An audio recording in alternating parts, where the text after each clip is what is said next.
Welcome to Vision Plus, a program featuring a positive outlook, dealing with everyday situations of marriage, children, and business. Believing Philippians 4:13, I can do all things through Christ who gives me strength.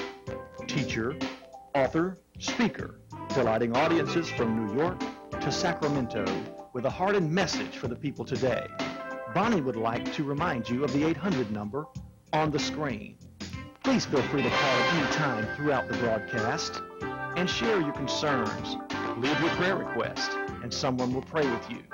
And now, teacher, author, and speaker, Bonnie. Hello and welcome. I'm Bonnie Libhart, and today you're going to learn about something that you will want to participate in. One of my old boyfriends. Going to find out about that in just a little while. As some of you that read Angels on Earth, you know that I had a chance to have a date with someone really famous and handsome named Elvis Presley. But I already had met Tony, so I said, no, I don't think I'll go with him. So it was the best date I never had with Elvis Presley. And you're going to find out how you can see, you know, he's still alive. Well, we're going to find out about that. And I did want to mention that the Mission Possible book is available, and also the Twitter account and the blog account. So I want you to follow me on Twitter, and also the Build a Better You Starting Now book with Cabot Robert, and also Nito Cabine, a lot of good, wonderful people. This Mission Possible, Bruce Jenner is now part of the Kardashians. Well, he's married into that family, so I don't know, but he's part of this book. And Tim Sanders, also of Yahoo, and just quite a number of them that you might enjoy this anthology of some of the people in here. So you're welcome to, for any donation, to have some of these books, so let us know. And also now the books Born Again Marriage you can download for a couple of dollars from the website that you'll see running across the bottom. And somebody that you've met before, Dr. Charline Nixon, is here. And Dr. Nixon is part of the Rotary Act group. In fact, she's the one that founded them, with 2 different colleges in the Huntsville, North Alabama area, and this one is IT Technical School that I want her to tell you a little bit about it. So listen very carefully as how you can see my possible old ex-boyfriend, well, the latest number, and that's Elvis Presley. So, Dr. Nixon, welcome to Vision Plus. Welcome, Dr. Libhart. I'm glad to be back here again in your show. Yes. And I am here, and I'm honored to be here again in your show. Well, she teaches, what all are you teaching? By the way, she's got another, going to graduate again with another 4.0 average. We're believing that's just one more test to go through. She's got 100 going for now, and she's going to be on the dean's list. And so I want you to just pray a little bit that, yes, she goes ahead and make that. She has her 2 or so PhDs, and I guess she wants now to work with some other things that are going. But tell us about this brochure you have here. Tony, you might want to get a close-up of it. Go ahead. Tell us what's going on. What we're doing right now is we're trying to do a fundraising activity to help our community, the Boys Club, and actually it's the Rock Worship Center Urban Rangers boys that we're trying to help and fundraise money for school supplies for kids who don't have parents.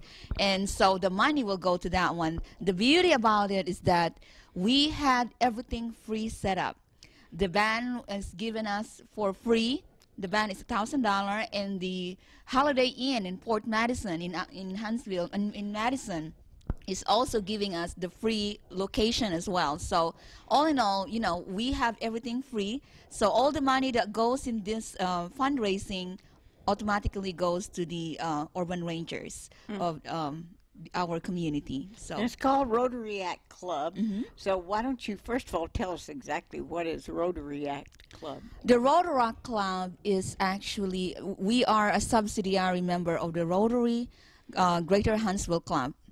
And we met every Wednesday at the, God, I can't even mention where it is, but it's in It was in, it used to be in the country club. Country there. Club, yes. Country Huntsville Club. Country Club. That's where they met every Wednesday. So we are actually pretty much mandated, what we can do, and this is one thing that we want to do. It's all about community service, how we help people, how we can help students, and mainly a lot of our students are single parents, so that's what we want to focus on, is to help them most of the time. We just had, recently you were in there with my Christmas party, the kids' Christmas party. We had about 45 kids, and we had 100 kids. And their parents, and lots of food. Lots and Oh, lots of yay. food for the kids, yes. And so this was children of people that are students or faculty at ITT Tech, a university here in Huntsville, isn't it? Right. ITT Tech is actually one of the sponsor, but the Rotary Club is the main sponsor for this fundraising activity. So what it is that it could be, as long as it's the kids from the community. We normally include Boys and Girls Club all the time. When we have a school supply drive, we always try to give to Boys and Girls Club, because that's always my focus.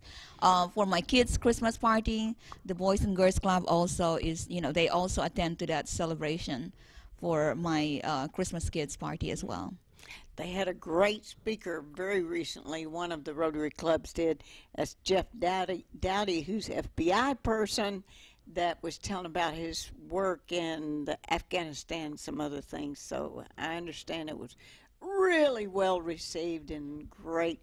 But I know you've been a part of Rotary Act for several years now. In fact, you invited me, and we went to the Philippines and spoke to several. It was like, speak to this group, and 2 more ask you to speak there. Speak to those groups, and 2 more ask you to speak there. So that was... I made you busy, though. That's right. That's the good thing. Busy. But I think the best highlight of our trip was really, to help all the kids. We were able to give donations in terms of sandals, slippers, food, a lot of food for the kids. And, of course, we went to the old age center as well, and we fed them as well. So I think that's the highlight. Explain how that happens in the Philippines, in Butuan City, about the elderly. They don't really have nursing homes as we know of it here, and you can't have, just explain that, how that works. Well, since my community is pretty small, so we don't have that, like home for the aged and stuff like that. But in the main city, there is one, but it's very, very expensive. So basically, the one who started the home for the aged was a priest.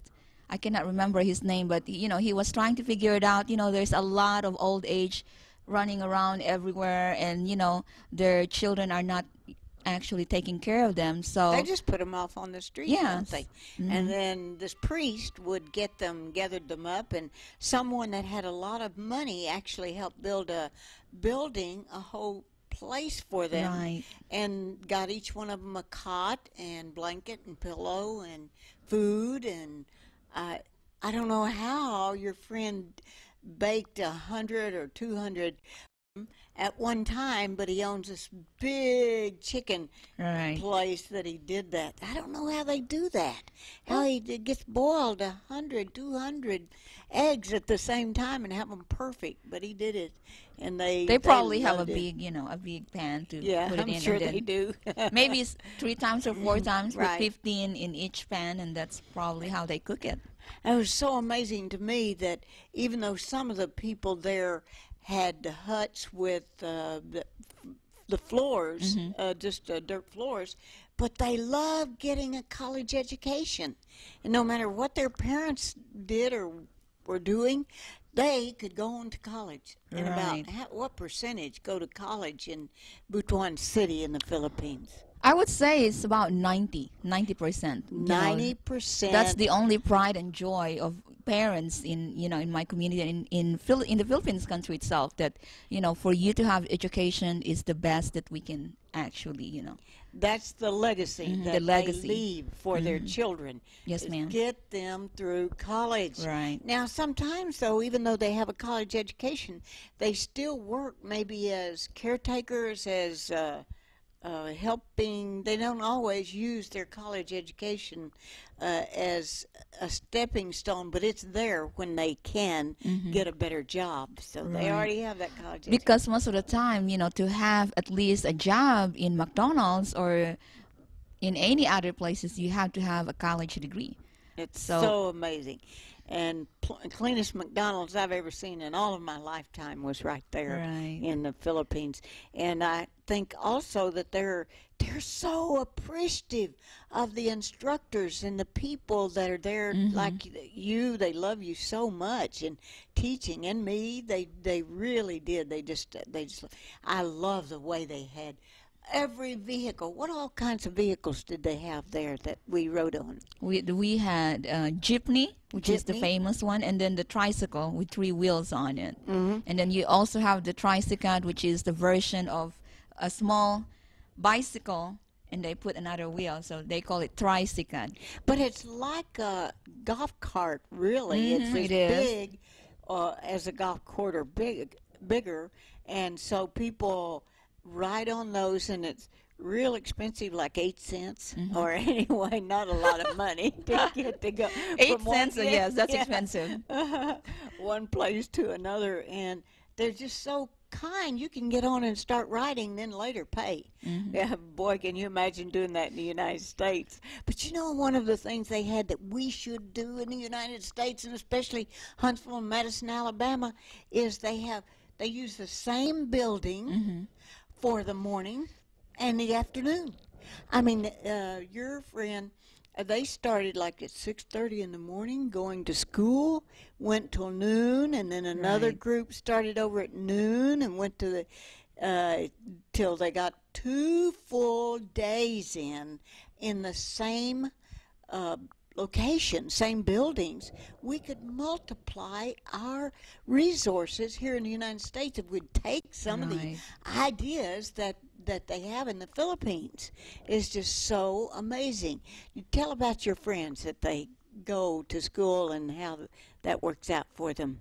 I know that we took the little ones to, I think it was elementary school, 6 in the morning, 6:30 in the morning. Well, they start early. I mean, classes start at 7 o'clock, so you see a lot of students, they're pretty much walking around 6 o'clock. Some of them live very far away, so it took them about 2 hours before they even can get to the school. So that's how, tedious it is to go to school, but it's a pride and joy for them to go to school and be able to be in the school. Not right in here that, all you have to do is jump in the car and then you'll be right next to it. They would walk till they got there. They walk. And everybody, I believe, in that city of Butuan City knew Dr. Charline and Nixon. Well, I have to say thank you to you, Dr. Libhart, because without you and not inviting you to become the visiting professor of, used to be called Caraga.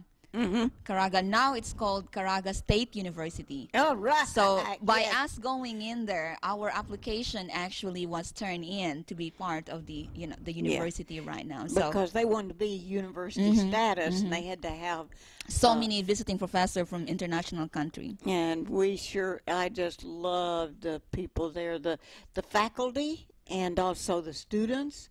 And what I was going to say about the vehicles that we rode in, just about everything said, trust in the Lord with all your heart.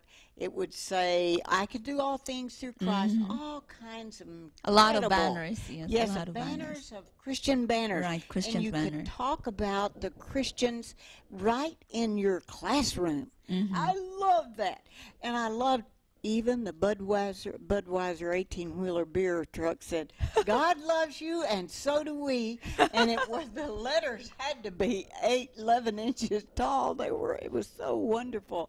And the people are just so incredibly, I could live there forever because it was just so loving and caring, and they loved, even with red hair, they loved me. They love to see that. They love to see the red hair in there.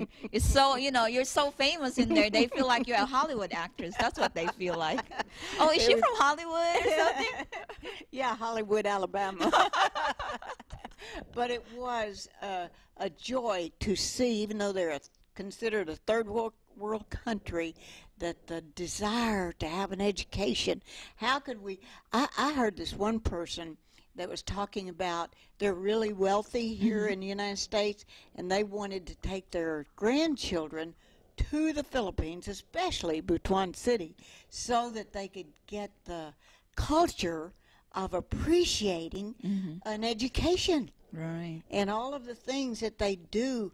And even though your president that had us to teach for her, she had a house and was working there, but her husband was in another place, and she worked, and he had Alzheimer's, and he did die, passed away, but she was making it for that family. Right. And there was such love, and they respected her so much.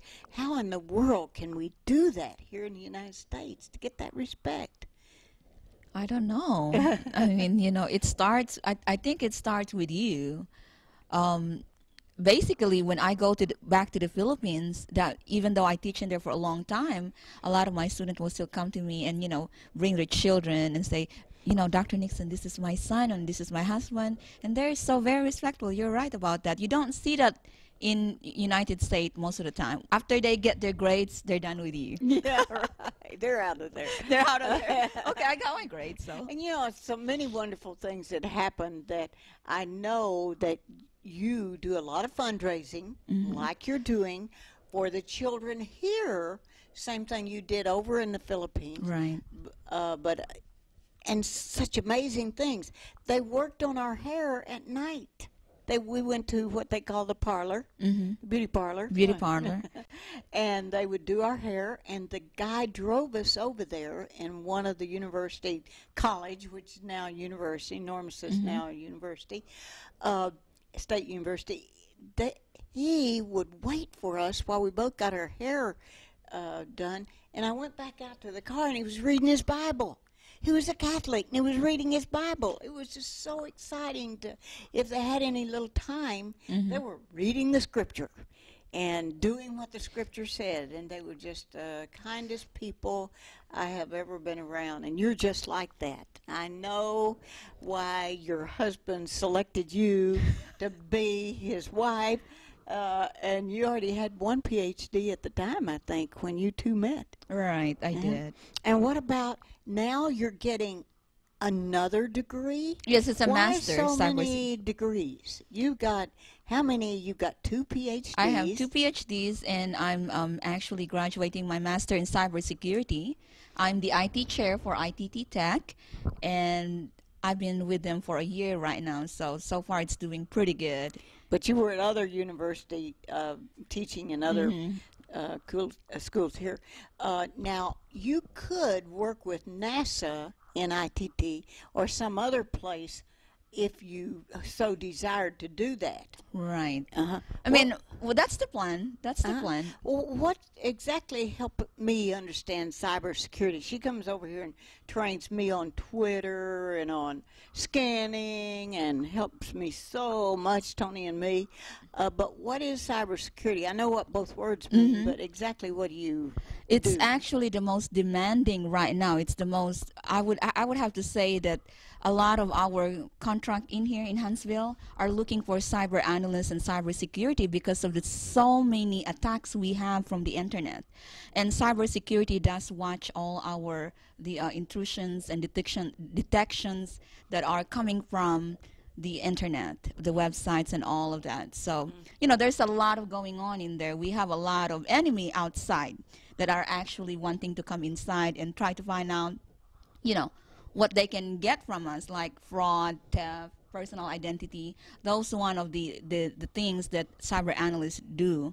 If it's in a company, then basically just to watch over the network because they can get in even though there is a firewall to it already. So, just be careful when you search internet.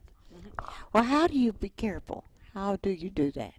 Well, you want to make sure that when you go to a site, that the site is actually having a certificate, that that you go with HTTPS when you do transactions, because right now web application firewalls is not foolproof. It can be spoof.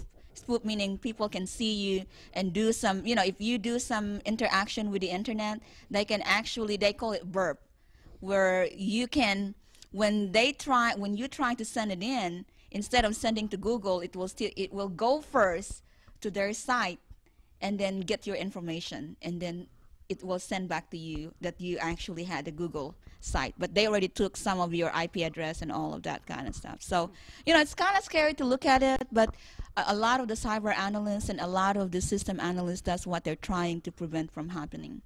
Yeah, so. Have you had any experience with some of the things that have actually happened with identity theft or stealing any of our information that could hurt our country or our city? Mm-hmm. Could you give me an example? Well, the big one was actually that Yahoo and CNN, when they were being attacked by script kiddies, where this is actually 16-year-old kids trying to get into their system and halted the system for an hour. So, that's something like that. That's scary because that's our infrastructures. We want to protect that as well. So, personal identity theft that could happen to you while you actually transact with the online business transactions. So they can easily find out your location and find out your IP address, and they can go from there. Well, actually, that happened to Tony and me. And it was a person that was working with us that would send out, now we didn't know for 3 or 4 years where it was coming from. Right. We did find out. But they would send emails at 5 o'clock in the morning as if I was sending those emails. And they would say that I had was funding their college education, right, that I had gone on as a co-signer for them to get their student loans, and all these kinds of things that I had no clue. And it was thousands of dollars. I went to school one day and I saw the person that actually had worked with me, and she had a new van. And I thought, wow, how's she getting a new van and a student at college? But then I later found out who it was.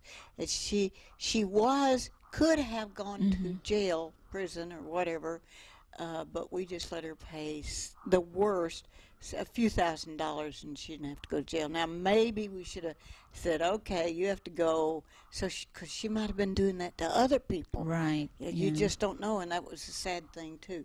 But now, back to this fundraising that you're doing now. Now, I see it says it has 2 bands listed. If I knew of another band that might do it for free, could they get, there's another band I see is not listed here. It's just one band. It's Brian Muse and RRK Band. This is the first time that they will be having a show, live band show in Huntsville. Oh, okay. So this will be the first time. And he normally played in Muscle Shoals. In fact, I went in there 2 weeks ago just to actually watch him and see how good it is. And it is amazing. It is. It's awesome. The drummer. The drummer also is one of my students, and he is the best. Yes. So if there is another band, you don't want them to volunteer. You don't necessarily need another band. Not for now, but in the future. In the future, I probably need it for fundraising activities. Yes. Because I know this band well enough to know they would be very happy to donate their gigs to you just to help you, because you're saying that it's for, raising money to buy school supplies. And in the middle of the year, you need another batch of school supplies. Right. We get them for them in August or September, but here it is in the springtime, and they need them again because they've used all of those. Do you ever help them in the new year? I mean, the new semester? Most of the time, we distribute our school supplies around June before the start of the school year. So this will be my 4th year actually helping with the school supplies, and so far it's really doing very good. I mean, I have a lot of students are actually telling me, thank you so much, this really helped. In the downtime, we can use our money in another way, and I think I'm going to continue doing it because it feels good to help your own community. Yes, it does. And you have done not only this kind of fundraising, but you've actually taught classes. You and I did some together for the senior citizens so they could learn computers. Right. And you have done so many fundraising, management clubs, and so forth. I got tickled at Dr. Lee that's there at your the ITT Tech University, and she said, "You're exhausting her." She said, "You're always raising money or doing something to help other people. That's not even part of your curriculum. You don't have to do that. You Right. could, as we say, you know, click in and click out at the end of the day, and you're over. But not you. You want to help all these people." Where do you think you got that idea of helping others? Did that come from your mom or your dad? I think when you are in a depressed country and you see your people that needs help, and we are living in abundance and blessings. So I want to share that blessing to everyone as well, especially for those people who really need help. Someday in the future when I retire, I want to be a missionary where I can help my own people and feed my own, little children in my country. So all we have to do is get some of that $1 trillion so that you can go over there pretty soon. That would be good. So again, we want to tell about this Brian Muse and our arcade band to benefit the Rotary React Club of ITT Tech, and it's actually sponsored, tell me a little bit more, by the Rotary React Club. Yes, and it's open to the public. Only $5. $5 to get in. $5 to get in. $5, Right. and that's to see a Impersonator, Elvis yes. impersonator. First time in the Huntsville area. Yes. First time in And Huntsville. it's going to be exactly where and when? In March 20, and it will be in Port of Madison in Highway 20, Madison, Alabama, and it will start at 7 o'clock for $5 only to get in. Oh, that's And there's also a door prize with your ticket. Oh my goodness! There's a door And prize. you could donate if you wanted to. Yes, to you help can the donate to help children. Rotary Club. The Yes. Rotary Club, which buys, they take no money out, but they donate All of them of the fundraising for buying supplies for the children. for the children. And that is so exciting. And you're very exciting. Well, thank you It's so much, Dr. brilliant. Libhart. Oh my goodness, is she brilliant? All these things she did. Don't forget to go the 20th on Highway 20 to see Elvis impersonator, or maybe this is the real Elvis. Who knows? And if you'd like to have some of the books, we would encourage you to download anything you want to off the internet from our website, and you can see that running across the bottom. Give your phone number or email or something so people can say, I want to go ahead and donate. Can't be there March 20th, but I want to donate. Sure. Thank you so much. My telephone number, my cell phone, 704-4571, area code 256. And they can Say use that again. 256-704-4571. Dr. Charline Nixon. We will just leave the $Fundalas out of that. I love that name, though. And so you can, and maybe we'll have a way that we can get your information on the internet. I hope we can. But you can watch her on the internet also, because it'll be on streaming video. Dr. Charline Nixon, and what you can do to help the kids. And I'm so happy you joined us today. Bless your heart for watching.